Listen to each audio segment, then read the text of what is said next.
La réunion de famille est strictement réservée aux professionnels, m'a envoyé ma sœur. Mon PDG sera présent. Ne nous fais pas honte. Je n'ai rien dit. Le mercredi suivant, son PDG est arrivé pour notre négociation de fusion. Il m'a vu en bout de table. Son visage est devenu livide. Le message est arrivé un vendredi après-midi, alors que j'examinais les rapports de résultats trimestriels du portefeuille de filiales de mon entreprise. Mon téléphone a vibré sur la surface polie de mon bureau de direction, l'horizon de la défense s'étendant derrière moi à travers des baies vitrées panoramiques. C'était Victoire, ma sœur aînée de 3 ans. J'ai ouvert le SMS et je l'ai lu 2 fois, laissant la piqûre familière du rejet m'envahir avant qu'elle ne s'évapore dans le calme analytique que j'avais perfectionné après 15 ans dans le capital investissement. La réunion de famille du mois prochain aura lieu au domaine des Perrin.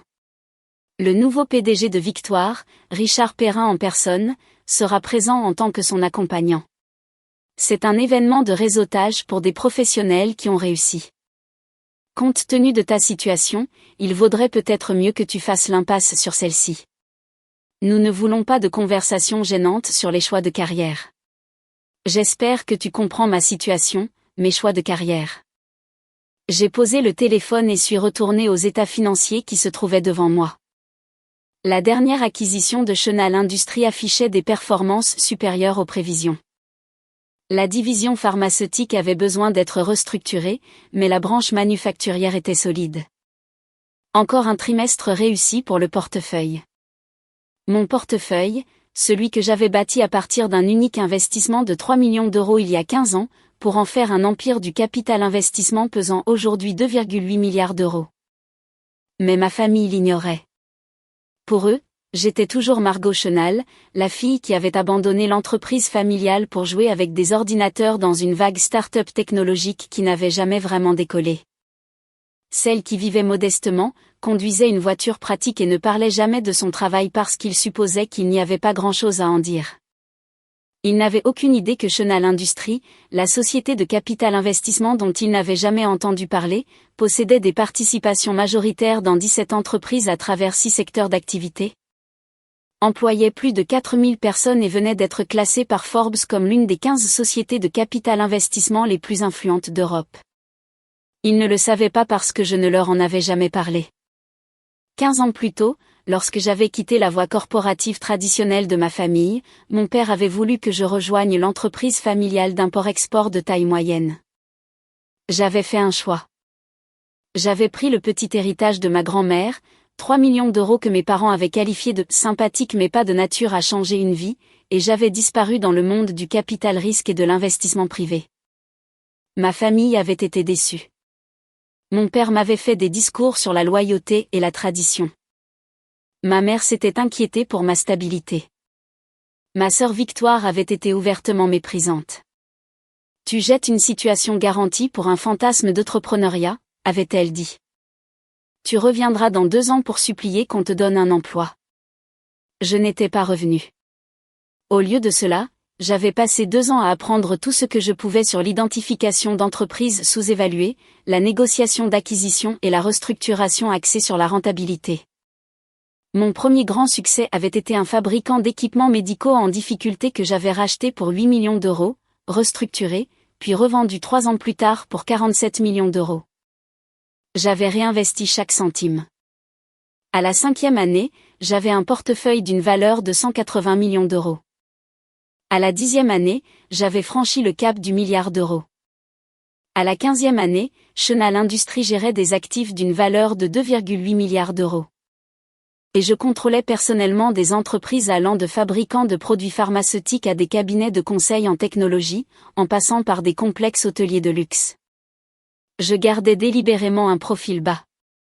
Aucune interview dans les médias, aucune présence sur les réseaux sociaux, aucun profil public. J'opérais par le biais de sociétés holdings et de véhicules d'investissement. Lorsque j'assistais à des conférences du secteur, j'étais Margot Chenal, associée gérante de Chenal Industries, un nom qui signifiait tout pour les professionnels du capital investissement et rien pour les personnes de l'extérieur. Ma famille n'avait jamais pris la peine de me chercher sur Google. Ils n'avaient jamais demandé pour quelle entreprise je travaillais. Il ne s'était jamais enquis des détails de mon travail au-delà des questions superficielles auxquelles je répondais de manière vague. « Tu fais toujours ton truc dans l'informatique ?» demandait mon père lors d'un rare dîner de famille. « Je fais toujours de l'investissement », répondais-je. « De gros gains ?» demandait Victoire avec une condescendance à peine voilée. « Quelques sorties réussies », disais-je avant de changer de sujet. Ils interprétaient mon mode de vie discret comme la preuve d'un succès modeste. Je vivais dans une maison de ville confortable mais non ostentatoire dans le 11e arrondissement de Paris. Je conduisais une Tesla Model 3, pratique et électrique, mais pas à accent grave-l'œil. Je portais des vêtements bien coupés mais discrets. Je ne partais pas en vacances dans des endroits évidents et je ne publiais rien sur ma vie en ligne.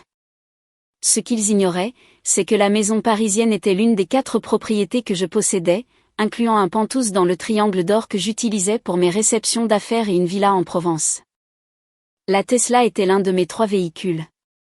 Les autres, dont une Porsche de collection, restaient dans un garage privé dont je ne parlais jamais. Mes vêtements étaient faits sur mesure par un créateur qui habillait des PDG du CAC 40 mais qui ne faisait pas de publicité. Je ne cachais pas ma richesse.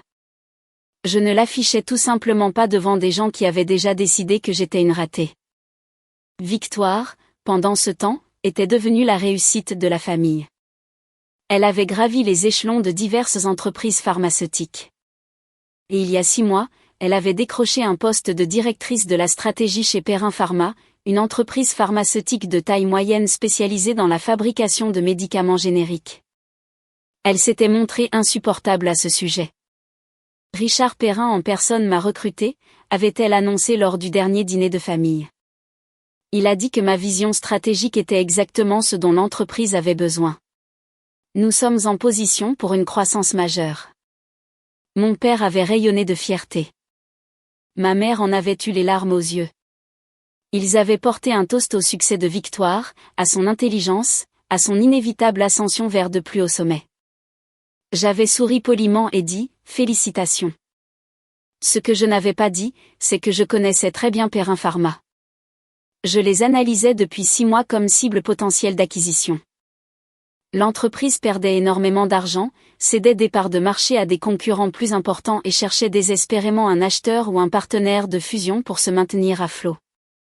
Richard Perrin, le PDG et actionnaire majoritaire, était à court d'options. Son entreprise était évaluée à environ 340 millions d'euros sur le papier, mais la valeur réelle, après prise en compte des dettes, de la baisse des revenus et de la pression concurrentielle, était plus proche de 180 millions d'euros. Chenal Industries était en pourparlers préliminaires avec les banquiers d'affaires de Perrin depuis 3 mois. À présent, en lisant le SMS de Victoire concernant cette réunion de famille, réservée aux professionnels à laquelle Richard Perrin assisterait en tant que son accompagnant, je comprenais le tableau dans son ensemble. Victoire sortait avec son PDG, qui était actuellement en train de négocier avec mon entreprise une fusion potentielle pour sauver son affaire en péril. Et aucun des deux n'avait la moindre idée que Margot Chenal, la sœur ratée de Victoire, était la Monsieur Chenal qui contrôlait Chenal Industries. J'ai répondu simplement, compris. Profitez bien de la réunion. Puis j'ai appelé mon directeur des fusions et acquisitions. Damien, où en sommes-nous avec le dossier Perrin Pharma ? Les négociations finales sont prévues pour mercredi prochain, a répondu Damien. Perrin et son équipe viennent dans nos bureaux. Il amène son directeur des opérations et son directeur financier. Il a l'air pressé de conclure. Je dirigerai la réunion personnellement. Vraiment ? Tu me laisses généralement gérer les négociations finales. Celle-ci est spéciale. Assure-toi que l'équipe de Perrin sache que Monsieur Chenal sera à la table. Je veux qu'il soit préparé à négocier directement avec la dirigeante. Ce sera fait. Une stratégie particulière que tu souhaites employer ? J'ai souri. Juste les conditions habituelles, équitables, des discussions transparentes et un accord qui fonctionne pour les 2 parties. Tu es de bonne humeur pour ce coup-là. Disons simplement que j'ai un intérêt personnel à mener cette négociation à bien. Le week-end s'est écoulé. Je n'ai assisté à aucun événement familial. J'ai passé mon samedi à examiner les finances de Perrin Pharma dans les moindres détails et mon dimanche à préparer la proposition de fusion qui sauverait l'entreprise tout en la plaçant sous le contrôle de Chenal Industries. Lundi matin, ma stratégie était finalisée. Perrin Pharma serait fusionné avec la division pharmaceutique de Chenal Industries. Richard Perrin resterait président de la division et me rendrait des comptes. La fusion préserverait les emplois, stabiliserait la position de l'entreprise sur le marché et fournirait l'injection de capitaux nécessaires pour que les médicaments génériques de Perrin puissent être commercialisés. C'était un bon accord, équitable, stratégique et mutuellement bénéfique. C'était le genre d'accord sur lequel j'avais bâti ma réputation. Mardi soir, j'ai reçu un autre SMS de Victoire. Richard est tellement excité par la réunion de famille. Il veut rencontrer tout le monde. Papa est ravi. C'est exactement le genre de relation dont notre famille a besoin. Quelqu'un du niveau de Richard élève vraiment notre statut social. Merci de te montrer compréhensive quant au fait de ne pas venir. J'ai lu le message 3 fois, en analysant les sous-entendus. Victoire se servait de Richard Perrin pour élever son statut au sein de la famille. Elle se positionnait comme celle qui avait réussi, celle qui apportait relation et prestige. Et elle le faisait en m'excluant explicitement. J'ai répondu, je suis heureuse pour vous deux. Le mercredi matin est arrivé avec la clarté fraîche de l'automne. Je m'étais habillée avec soin, un tailleur gris anthracite confectionné par mon tailleur privé, associé à un chemisier en soie et des bijoux discrets. Professionnel, faisant figure d'autorité, mais sans être tapa-accent grave-l'œil. Je suis arrivée au siège de Chenal Industries à la Défense à 7 heures du matin. Le bâtiment était une tour de verre moderne avec notre nom gravé discrètement près de l'entrée. La plupart des gens passaient devant sans y prêter attention. C'était intentionnel. Mon bureau occupait l'intégralité du 42e étage. Ascenseur privé, vue panoramique en angle, une salle de conférence pouvant accueillir 20 personnes autour d'une table sur mesure taillée dans une seule pièce de noyer. Damien m'a rejointe à 8h30 pour revoir les derniers détails. L'équipe de Perrin arrive à 10h, m'a-t-il dit. La salle de conférence est prête. Notre équipe juridique se tient à disposition. Les présentations financières sont chargées et prêtes. Parfait. Qui est dans notre équipe pour ça? Moi, toi, Juliette du service juridique et Marc de la finance. J'ai réduit l'équipe puisque Perrin ne vient qu'avec 3 personnes. Bien. Assurons-nous qu'il soit à l'aise. Cela doit être une collaboration, pas une confrontation. Tu tiens vraiment à ce que cet accord fonctionne, n'est-ce pas? Perrin Pharma est une bonne entreprise qui a été mal gérée. Ils ont des actifs précieux et une base d'employés solide. Avec le capital approprié et une bonne direction stratégique, ils seront rentables d'ici 18 mois. C'est exactement le genre d'opportunité que nous recherchons. Et ça n'a rien à voir avec le fait que Perrin soit lié à ta famille. J'ai souri. Disons que j'ai hâte d'entamer les négociations. À 9h45, mon assistante m'a appelé. Madame Chenal, l'équipe de Perrin Pharma est arrivée. Ils sont dans le hall. Veuillez les escorter jusqu'au 42e étage. Proposez-leur des rafraîchissements dans la salle d'attente. Je les accueillerai dans la salle de conférence à 10h précises. Oui, madame. J'ai pris un moment pour me recentrer. C'était les affaires. Les sentiments personnels ne devaient pas interférer avec la conclusion du bon accord. Le fait que Richard Perrin sorte avec ma sœur. Le fait que Victoire m'ait exclu d'un événement familial parce qu'elle pensait que j'étais une ratée. Le fait que toute ma famille n'ait aucune idée de qui j'étais réellement. Rien de tout cela ne devait influencer la négociation. J'allais proposer des conditions justes. J'allais structurer un accord qui sauverait l'entreprise de Perrin et servirait les intérêts de Chenal Industries. Je serais professionnelle, courtoise et stratégique. Mais j'allais aussi observer le visage de Richard Perrin lorsqu'il réaliserait avec qui, exactement, il négociait. À 10h précises, je suis entrée dans la salle de conférence. Damien, Juliette et Marc étaient déjà assis de notre côté de la table. L'équipe de Perrin était assise en face d'eux. Un directeur financier à l'air nerveux, un directeur des opérations à l'air sévère, au centre, Richard Perrin lui-même. Perrin avait la cinquantaine, un physique avantageux et bien entretenu, portant un costume coûteux et arborant une expression de confiance maîtrisée. Il souriait, s'attendant clairement à ce que ce soit une négociation de routine avec un cadre intermédiaire. Je me suis avancé vers le bout de la table et j'ai posé mon porte-documents. Tous les regards de la pièce se sont tournés vers moi. Le sourire de Richard Perrin a vacillé. Ses yeux se sont plissés de confusion. Est-ce que je la connais? Et puis se sont écarquillés de reconnaissance. La sœur de Victoire. La ratée. Celle qui jouait avec des ordinateurs. Son visage est devenu d'une pâleur absolue. Bonjour, ai-je dit calmement. Je suis Margot Chenal, fondatrice et PDG de Chenal Industries. Bienvenue à notre siège social. Je crois comprendre que vous êtes ici pour discuter d'une proposition de fusion. Le silence qui a suivi a été exquis. Le directeur financier de Perrin a jeté un regard confus à son patron. Le directeur des opérations regardait alternativement Perrin et moi, sentant clairement que quelque chose n'allait pas, mais sans comprendre quoi. Richard Perrin a ouvert la bouche, l'a refermée, et a réussi à articuler d'une voix étranglée. Madame Chenal. Je ne savais pas que j'étais Monsieur Chenal, ai-je dit d'un ton agréable. Je garde un profil plutôt bas. Je vous en prie, asseyez-vous. Nous avons beaucoup de choses à discuter. J'ai pris place en bout de table. Mon équipe avait l'air calme et professionnelle, bien que je voyais Damien lutter pour réprimer un sourire. Il avait compris le lien. Perrin s'est lentement assis, sa contenance complètement brisée. Je pouvais le voir essayer de se recalibrer, d'assimiler le fait que la sœur ratée de Victoire était la PDG d'une société de capital investissement de 2,8 milliards d'euros. Avant de commencer, ai-je dit, je tiens à aborder l'évidence. Oui, je suis la sœur de Victoire Chenal. Oui, je sais que vous et elle entretenez une relation.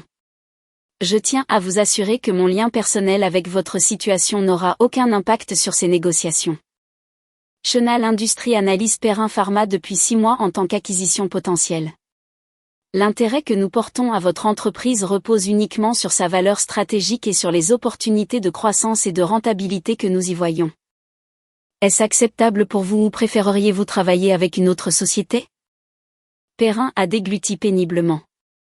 Non, c'est acceptable. Bien. Alors, procédons. J'ai fait un signe de tête à Marc, qui a affiché la première diapositive de la présentation. Notre analyse de Perrin Pharma révèle une entreprise aux fondamentaux solides mais qui fait face à des vents contraires importants. Vos parts de marché ont chuté de 23% au cours des 3 dernières années. Vos revenus sont en baisse de 31%. Cependant, vous disposez d'un solide portefeuille de médicaments génériques à divers stades d'approbation par les autorités de santé, l'ANSM, d'une main-d'œuvre qualifiée et d'installations de production actuellement sous-utilisées mais très précieuses. Je les ai guidés à travers l'analyse avec la même précision que j'apportais à chaque transaction. Valorisation actuelle, structure de la dette, pression concurrentielle, opportunité d'amélioration. Le directeur financier de Perrin hochait la tête, manifestement impressionné par la profondeur de nos recherches. Le directeur des opérations prenait des notes. Perrin lui-même avait l'air en état de choc. Après 30 minutes de présentation, j'ai fait une pause. Des questions jusqu'ici? Le directeur financier a pris la parole. C'est incroyablement approfondi. Vous avez clairement fait vos devoirs. Nous les faisons toujours. Maintenant, permettez-moi de vous exposer notre proposition de structure de fusion. Je leur ai détaillé l'accord. Chenal Industries acquérait Perrin Pharma par le biais d'une transaction en actions et en espèces évaluée à 220 millions d'euros, soit bien au-dessus de la valeur marchande actuelle de l'entreprise, mais en dessous de ce que Perrin espérait probablement. L'entreprise deviendrait une division du pôle pharmaceutique de Chenal Industries. Les emplois seraient protégés. L'équipe de direction actuelle, y compris Richard Perrin, resterait en place mais relèverait du conseil d'administration de Chenal Industries. Les principaux avantages, ai-je déclaré, sont une injection de capital immédiate de 50 millions d'euros pour les opérations et le développement de médicaments, l'accès au réseau de partenaires de fabrication et de distribution de Chenal Industries, ainsi que les conseils stratégiques de notre équipe d'experts de l'industrie. En échange, nous acquérons 85% du capital, les 15% restants étant détenus par les actionnaires actuels, dont vous-même, Monsieur Perrin. C'est très généreux, a dit prudemment le directeur financier. C'est juste, l'ai-je corrigé. Votre entreprise mérite d'être sauvée. Elle a des bases solides. Elle a besoin de capitaux, d'une direction stratégique et d'une restructuration opérationnelle. Nous pouvons vous fournir tout cela, mais je veux être clair sur nos attentes. Il ne s'agit pas d'un investissement passif. Nous serons activement impliqués dans les décisions de gestion. Nous attendrons des évaluations de performance trimestrielles. L'équipe dirigeante sera tenue responsable des résultats. J'ai regardé Richard Perrin droit dans les yeux. C'est un partenariat, mais c'est un partenariat dans lequel Chenal Industries détient la participation majoritaire et prend les décisions finales. Est-ce quelque chose avec lequel vous pouvez travailler? Perrin semblait avoir retrouvé un peu de son calme. Puis-je vous poser une question? Bien sûr. Depuis combien de temps êtes-vous au courant pour Victoire et moi? Depuis qu'elle l'a mentionné lors d'un dîner de famille il y a 6 mois, à peu près au moment où nous avons commencé notre analyse préliminaire de votre entreprise. Et vous ne lui avez jamais rien dit? Sur qui vous êtes, sur ce que vous faites? Ma famille ne m'a jamais posé de questions détaillées sur mon travail. J'ai répondu honnêtement quand on me le demandait, mais je ne donne pas volontairement des informations qui ne sont pas sollicitées. J'ai gardé une voix neutre. Ma vie professionnelle et mes relations familiales sont des domaines séparés. Je préfère qu'il en soit ainsi. Est-ce que Victoire est au courant de tout ça, a-t-il dit en désignant la salle de conférence d'un geste. Elle est sur le point de le découvrir. Je suppose que vous allez lui dire. Son visage a encore plus pâli. Elle m'a parlé de vous. Elle m'a dit que vous n'aviez jamais vraiment exploité votre potentiel. Que la famille s'inquiétait de vos difficultés professionnelles. Je suis consciente de la façon dont ma famille me perçoit. Encore une fois, c'est totalement distinct de cette négociation. La question sur la table est de savoir si vous souhaitez accepter la proposition de fusion de Chenal Industries. J'ai besoin d'une réponse d'ici vendredi pour respecter notre calendrier. Le directeur des opérations s'est penché en avant. Madame Chenal, d'un point de vue purement commercial, cet accord est meilleur que tout ce qu'on nous a proposé d'autre. Les autres cabinets parlaient de nous démanteler, de revendre des divisions, de procéder à des licenciements massifs. Vous parlez de garder l'entreprise intacte et d'investir dans la croissance. C'est notre modèle. Nous n'achetons pas des entreprises pour les démanteler. Nous les achetons pour les développer. Alors oui, a dit le DDO en regardant Perrin. En supposant que Richard soit d'accord, je pense que nous devrions aller de l'avant. Tous les regards se sont tournés vers Richard Perrin. Il m'a fixé pendant un long moment. Je pouvais le voir tout assimiler, le choc de découvrir qui j'étais, les implications pour sa relation avec Victoire, la réalité qu'il était sur le point d'entrer dans un partenariat d'affaires avec la sœur de sa petite amie, celle que la famille avait cataloguée comme une ratée. J'accepte la proposition, a-t-il dit finalement. J'aimerais que notre équipe juridique revoie les détails, mais la structure globale est acceptable. Excellent. Juliette se coordonnera avec vos avocats. Je me suis levée, et tous les autres se sont levés avec moi. Merci d'être venu. Je pense que ce sera un partenariat très fructueux. J'ai serré la main du directeur financier et du directeur des opérations. Quand je suis arrivé à Richard Perrin, il a retenu ma poignée de main un peu plus longtemps que nécessaire. Victoire ne sait rien, n'est-ce pas, a-t-il dit doucement. De tout cela. Elle le saura bientôt. J'imagine que vous voudrez avoir cette conversation avec elle avant que la fusion ne soit annoncée publiquement. Elle va être. Ça va être compliqué. Oui, j'imagine que ça le sera. Mais c'est entre vous et Victoire, ai-je conclu. En ce qui concerne Chenal Industries, vous êtes le président d'une entreprise pharmaceutique que nous sommes en train d'acquérir. Vos relations personnelles ne nous regardent pas. Vous êtes remarquablement calme face à tout cela. J'ai eu 15 ans pour m'habituer aux idées fausses de ma famille sur ma carrière. C'est juste le moment où ces idées fausses sont corrigées. Après le départ de l'équipe de Perrin, Damien a fermé la porte de la salle de conférence et a laissé échapper un sifflement bas. Ok, il faut que tu me racontes l'histoire, là. J'ai souri. Ma sœur sort avec lui. Elle a annulé mon invitation à une réunion de famille parce qu'elle pensait que je lui ferais honte devant son impressionnant petit ami PDG. Oh mon Dieu. La réunion est dans 3 semaines, non? Pile au moment où la fusion sera annoncée publiquement. Tu apprécies cette situation bien plus que tu ne le laisses paraître. J'apprécie l'opportunité commerciale. Le drame personnel n'est qu'un bonus inattendu. Tu vas aller à la réunion? Je n'ai pas encore décidé. Mon téléphone a vibré. Un SMS de Victoire. Richard vient de m'appeler en panique. Il a dit qu'il sortait d'une réunion avec Chenal Industries. Tu sais quelque chose là-dessus? Il avait l'air vraiment bizarre. Un truc à propos de négociations de fusion. J'ai fixé le message pendant un instant, puis j'ai tapé « Je connais Chenal Industries. C'est une entreprise réputée. Si Richard travaille avec eux, il est entre de bonnes mains. » Sa réponse est arrivée immédiatement. Comment tu les connais? Je suis les entreprises de leur portefeuille. Ils ont un bon historique. Richard a dit que la PDG était à la réunion. Il a dit qu'elle s'appelait Margot Chenal. Comme toi? J'ai souri. Coïncidence intéressante. Ce n'est pas toi, dis. Parce que ce serait de la folie. Richard a dit que cette femme dirige une entreprise qui vaut plusieurs milliards. Pourquoi ce serait de la folie? Les 3 petits points sont apparus et ont disparu plusieurs fois. Finalement, laisse tomber. Bien sûr que ce n'est pas toi. Je rappelle Richard. J'ai reposé mon téléphone. Damien m'observait avec une expression entre l'admiration et l'incrédulité. Tu vas vraiment la laisser deviner toute seule? Elle est directrice de la stratégie. Elle devrait être capable d'avoir une pensée stratégique. C'est glacial. C'est honnête. Victoire a passé 15 ans à supposer que j'avais échoué parce que je n'avais pas suivi la voie classique.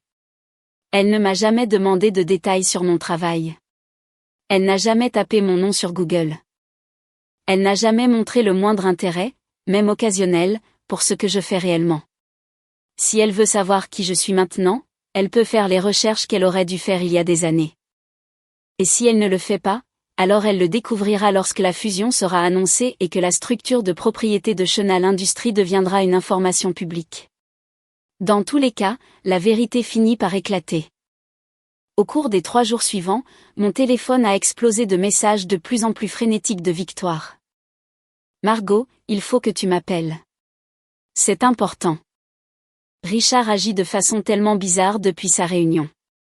Il se passe quelque chose. J'ai fait des recherches sur Chenal Industries. Ils sont énormes, genre vraiment énormes, ils pèsent des milliards. La PDG s'appelle Monsieur Chenal, fondatrice et directrice. L'entreprise a été lancée il y a 15 ans avec un investissement initial de 3 millions.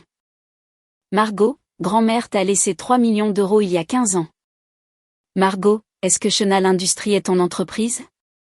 Je n'ai répondu à aucun d'eux. J'étais occupée à travailler avec le service juridique pour finaliser les documents de fusion, à me coordonner avec le président de notre division pharmaceutique sur les plans d'intégration, et à préparer l'annonce publique. Le vendredi, Richard Perrin a signé l'accord de fusion. L'affaire était conclue. Chenal Industries possédait désormais 85% de Perrin Pharma.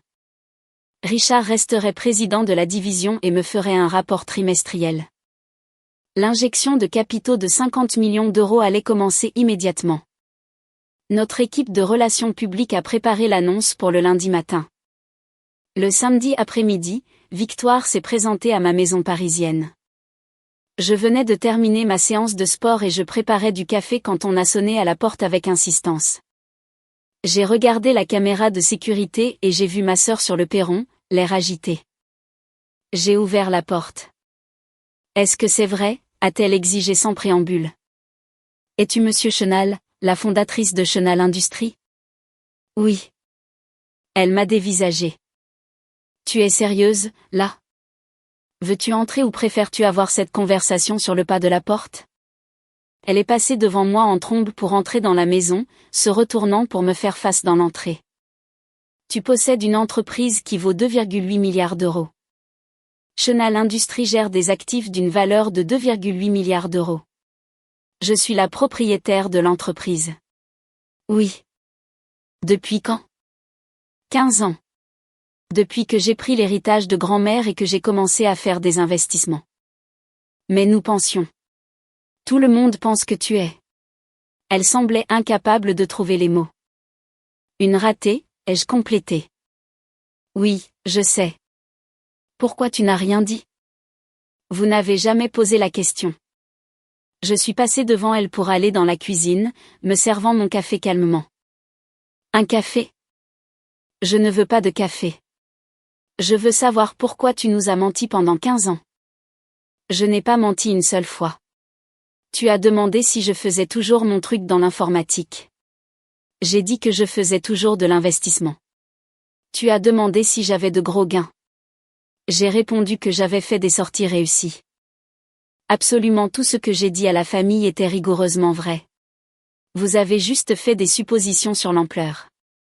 Victoire s'est laissée tomber sur une chaise. Richard perd complètement la tête. Il dit que tu es en train d'acquérir son entreprise. Il dit que tu étais à la réunion. Que tu as négocié l'accord personnellement. C'est tout à fait exact. Tu vas être sa patronne. Techniquement, il sera président de la division pharmaceutique et rendra des comptes à notre conseil d'administration, que je préside. Mais oui, dans les grandes lignes. C'est de la folie. Comment sommes-nous censés? Qu'est-ce qu'il est censé? Qu'allons-nous faire? Vous êtes censés poursuivre votre relation ou non, selon que vous tenez réellement l'un à l'autre. L'arrangement commercial est distinct. Mais tu es ma sœur. J'ai toujours été ta sœur, Victoire. Ça n'a pas changé. Ce qui a changé, c'est que tu sais maintenant ce que je fais dans la vie. Elle a pris sa tête entre ses mains. La réunion de famille. Je t'ai dit de ne pas venir parce que je pensais que tu nous ferais honte devant Richard. Je m'en souviens. Tu dois me prendre pour une telle idiote. Je pense que tu as fait des suppositions basées sur des informations limitées. Nous le faisons tous parfois. Des informations limitées? Margot, tu diriges une entreprise qui pèse des milliards et tu vis dans cette. Elle a désigné ma modeste cuisine d'un geste. Cette maison normale, tu conduis une voiture normale, tu agis comme si tu joignais tout juste les deux bouts.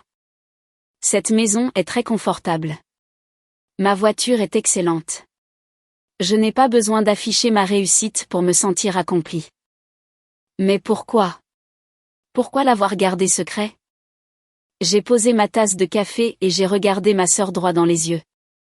Parce qu'il y a 15 ans, quand j'ai dit à la famille que j'allais investir l'argent de grand-mère au lieu de rejoindre l'entreprise de papa, chacun d'entre vous m'a dit que je faisais une erreur. Vous avez dit que j'allais échouer. Vous avez dit que je reviendrais supplier pour un poste dans les 2 ans. Et quand je ne suis pas revenu. Quand je n'ai pas échoué, vous avez tous supposé que j'étais trop fière pour admettre ma défaite. Ce n'est pas vrai. Si, c'est vrai. À chaque dîner de famille, à chaque fête, dans chaque conversation anodine, il y avait cette hypothèse sous-jacente que je galérais, que j'avais fait les mauvais choix, que j'étais d'une certaine façon inférieure au reste d'entre vous. Et tu sais quoi?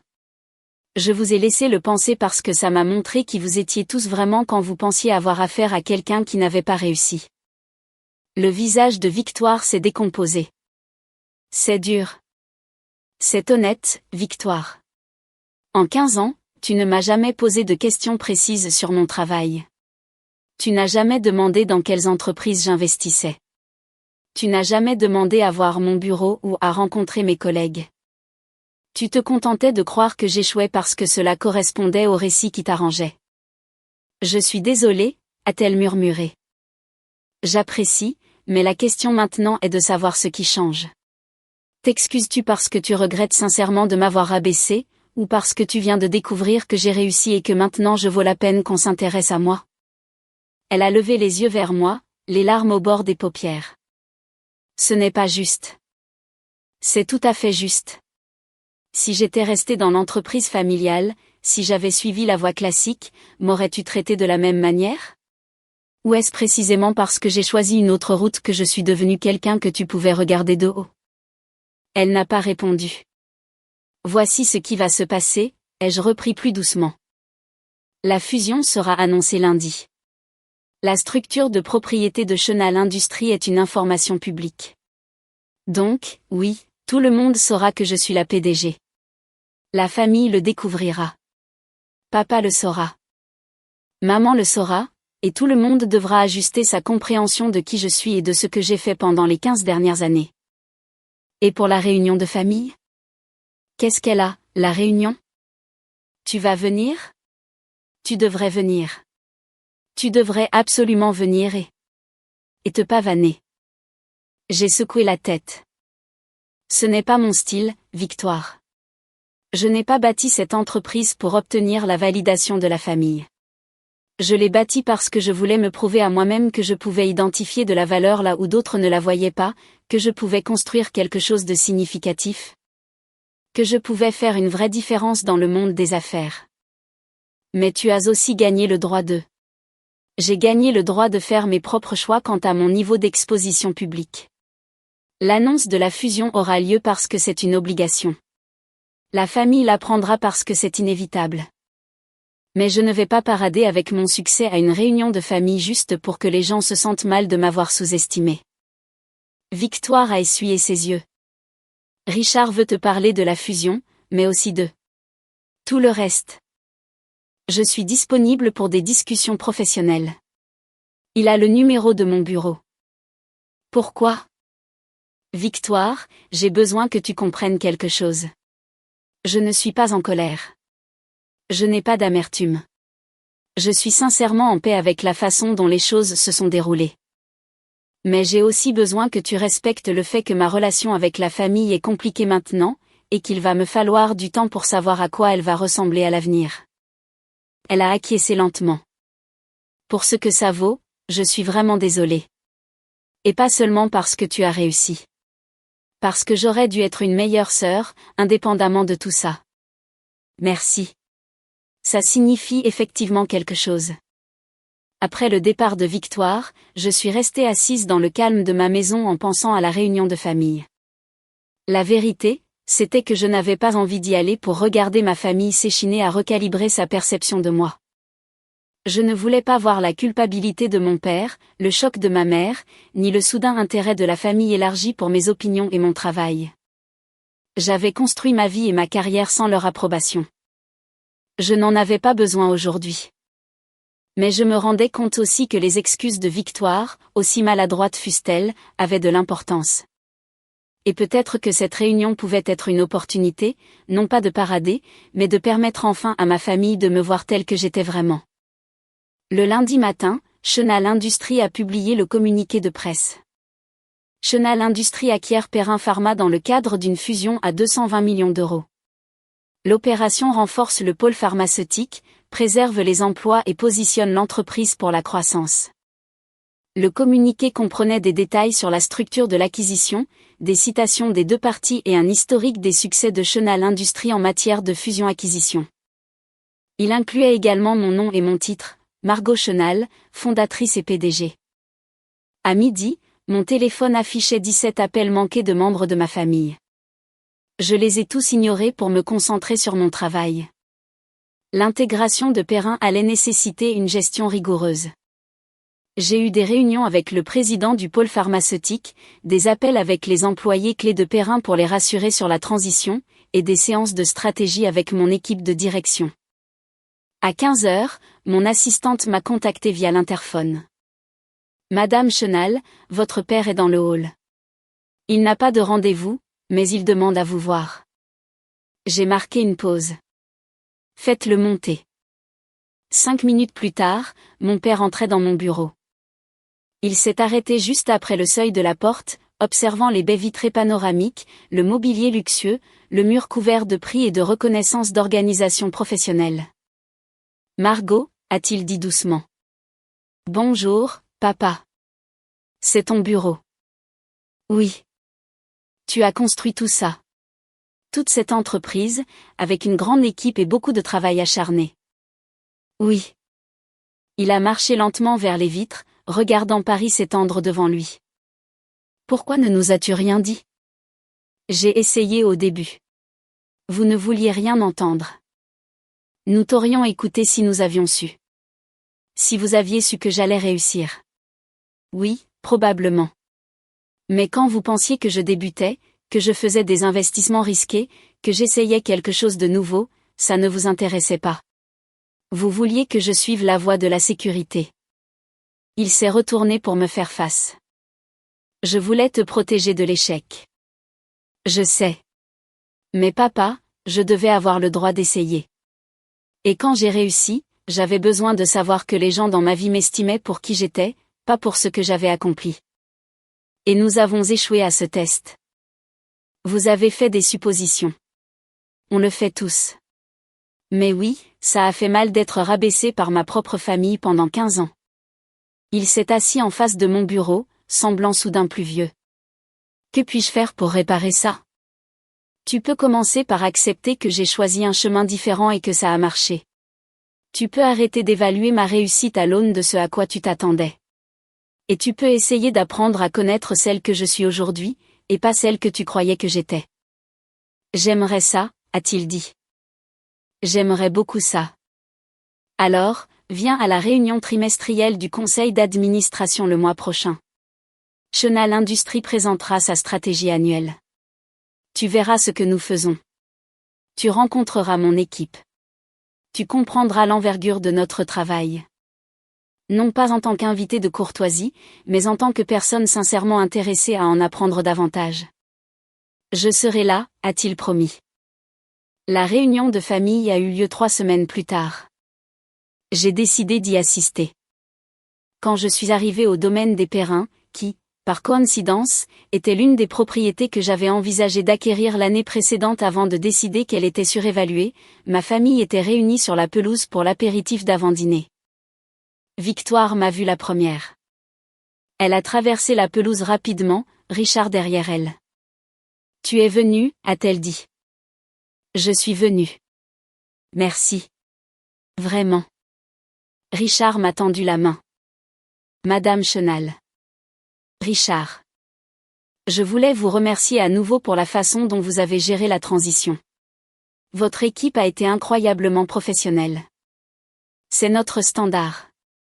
Comment vous adaptez-vous? Mieux que je ne l'espérais, honnêtement. Le président de votre division pharmaceutique est brillant. J'apprends beaucoup. Bien. C'est le but. Mon père s'est approché avec ma mère.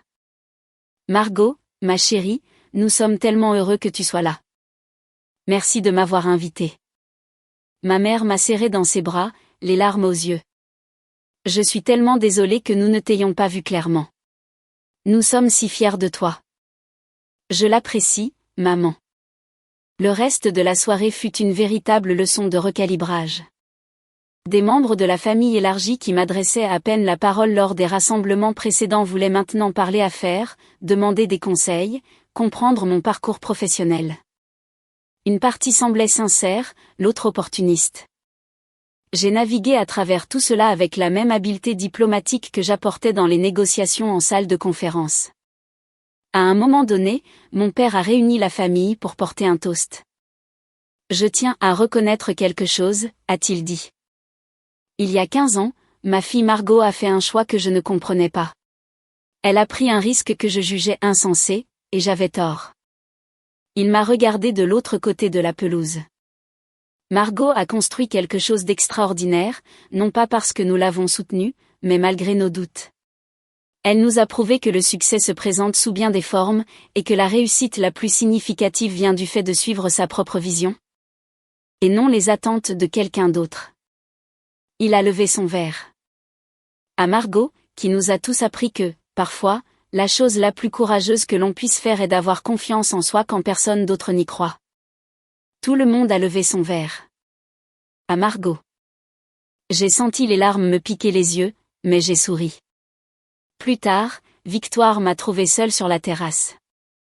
C'est différent maintenant, n'est-ce pas, a-t-elle dit. Tout est différent.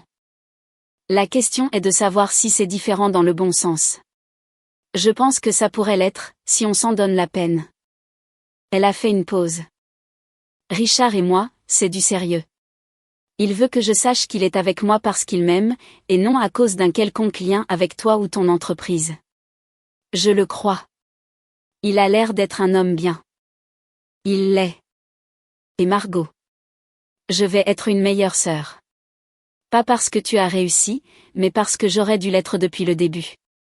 J'aimerais bien. Nous sommes restés côte à côte, regardant la fête, notre famille, le réseau complexe de relations, de malentendus et de nouveaux départs.